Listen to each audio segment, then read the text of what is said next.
Assalamu alaikum dear students, welcome to my YouTube channel Expert Mathematician. I am your teacher Faizan Ahmad.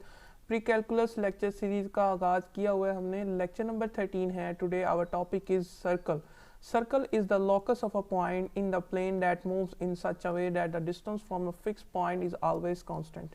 देखें यहाँ पर plane हमारे पास x Y plane है. Plane के ऊपर कुछ ऐसे पॉइंट्स इस तरह मूव कर रहे हैं एक दूसरे के साथ. इस तरह हमने मिलाया है कि हर लोकस ऑफ पॉइंट से कुछ फिक्स पॉइंट से जो फासला हमारा आता है, जो हमारा सेंटर है, ठीक है, उससे जो हमारा फासला बनता है वो ऑलवेज डिस्टेंस जो है ऑलवेज सेम रहता है, यानी कांस्टेंट रहता है हर एक लिहाज से. ठीक है, जैसे आप फॉर एग्जांपल यहाँ पर कोई एक पॉइंट लेते हैं, उसका सेंटर से डिस्टेंस हमेशा आर ही रहेगा, जिसको हम रेडियस बोलते हैं. इसी तरह कहीं पर भी पॉइंट ले लें सर्कल की बाउंड्री पर, तो वो ऑलवेज हमारा डिस्टेंस कांस्टेंट रहता है. The fixed point is called the center of the circle and the fixed distance is called the radius of the circle. A circle is completely determined. अगर हमें circle का completely पता है when the radius and the center is not, यानी circle हमारा completely determined तब होगा जब हमें रेडियस और उसका सेंटर का पता होगा. और standard form of a circle, यानी अब देखें इस ज्योमेट्रिकल फिगर को अगर हम मैथमेटिकल शेप में, मैथमेटिकल इक्वेशन में लिखें तो हम कैसे लिखेंगे.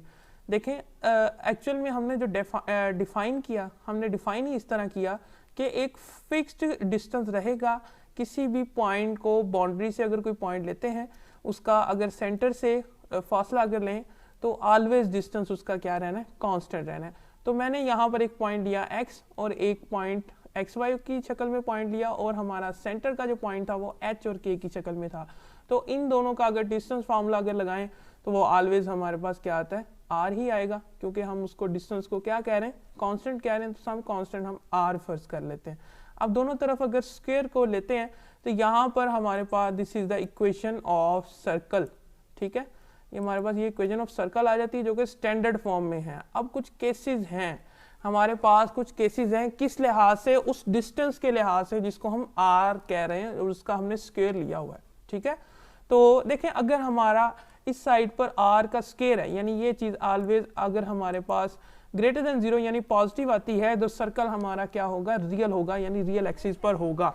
ठीक है, अगर r स्क्वायर हमारा ये लेस देन 0 हो तो सर्कल हमारा इमेजिनरी होगा. ठीक है, इमेजिनरी क्यों होगा, क्योंकि यहाँ पर अयोटा की फॉर्म आ जाएगी तो वो इमेजिनरी एक्सिस पर शिफ्ट हो जाएगा. ठीक है, इसी तरह आगे अगर r स्क्वायर 0 होता है, यानी ये रेडियस हमारा 0 होता है, तो क्योंकि डिस्टेंस हमारा होगा ही नहीं, किसी खास पॉइंट से डिस्टेंस तो हमारा 0 होगा, तो ओरिजिन पर एक जस्ट लाइक का पॉइंट लाई करेगा, सर्कल हमारा जस्ट लाइक का पॉइंट होगा, क्योंकि उसका तो डिस्टेंस कोई नहीं होगा, 0 होगा, तो एक्चुअली वो इस जस्ट लाइक का पॉइंट होगा. ठीक है, अब आगे अगर हम देखें तो एक स्पेशल केस है कि अगर हमारा सर्कल जो है ये जस्ट लाइक किसी एक सेंटर जो था कोई प्लेन के ऊपर था एच के की शक्ल में, और अगर यहाँ पर हम सेंटर को एट ओरिजिन कर दें, तो यानी यहाँ पर अगर ओरिजिन पर सेंटर हमारा लाई करता है तो इक्वेशन ऑफ सर्कल क्या फॉर्म करेगी. देखें यहाँ पर h और k की जगह पर 0 अगर पुट करेंगे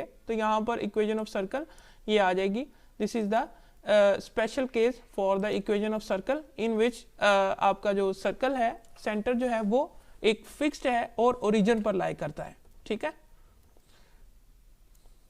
आगे क्वेश्चन अगर देखें तो क्वेश्चन आगे है ये कि हमने इक्वेशन ऑफ सर्कल बनानी है विद सेंटर हमारे पास ये है और रेडियस ये है. तो स्टैंडर्ड फॉर्म हम जानते हैं कि x माइनस एच का square plus y minus k whole square is equal to r square आता है.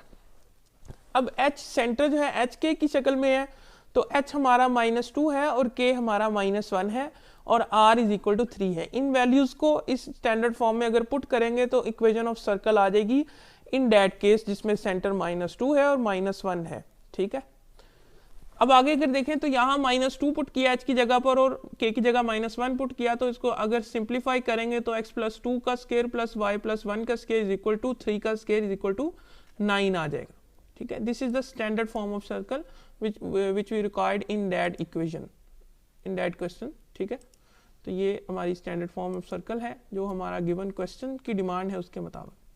आगे एक और है कि हमारे पास इक्वेशन दी गई है स्टैंडर्ड फॉर्म की, हमें ये बताना है कि उसमें सेंटर और रेडियस क्या है।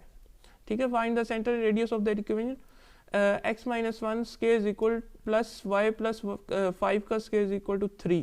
Comparing that with standard form, हम स्टैंडर्ड फॉर्म से अगर कंपेयर करते हैं, यहाँ से h की वैल्यू हमारे पास आ जाएगी 1 और जो k की वैल्यू आ जाएगी वो -5 आ जाएगी, क्योंकि यहाँ +5 है तो माइनस माइनस की शक्ल में लिखेंगे तो k की वैल्यू आ जाएगी -5, तो h k की शक्ल में सेंटर आ गया। और रेडियस जो होगा, क्योंकि हमने क्या कहा था कि r स्केयर होता है इस तरफ को, तो r स्केयर से अगर कंपेयर करेंगे तो यहाँ से r की वैल्यू जो आएगी वो √3 आएगी, क्योंकि r स्केयर और इस तरफ इक्वल टू 3 है, दोनों तरफ √ लेंगे, यहाँ √3 आ जाएगा। ठीक है, ये था जी आज का हमारा लेक्चर, जिसमें हमने स्टैंडर्ड फॉर्म ऑफ सर्कल को डिस्कस किया और सर्कल की डेफिनेशन को देखा, कुछ क्वेश्चंस डिस्कस किए। नेक्स्ट अगले लेक्चर में आपसे मुलाकात होती है, हम जनरल फॉर्म ऑफ सर्कल के बारे में पढ़ेंगे। अभी तक आपने अगर चैनल को सब्सक्राइब नहीं किया तो चैनल को सब्सक्राइब कर दें, बेल आइकन को जरूर दबाएं ताकि आपको हमारी लेटेस्ट अपडेट और वीडियोस मिलती रहें। मिलते हैं कहीं नेक्स्ट वीडियो में, तब तक के लिए मुझे इजाज़त दें। अल्लाह हाफिज़।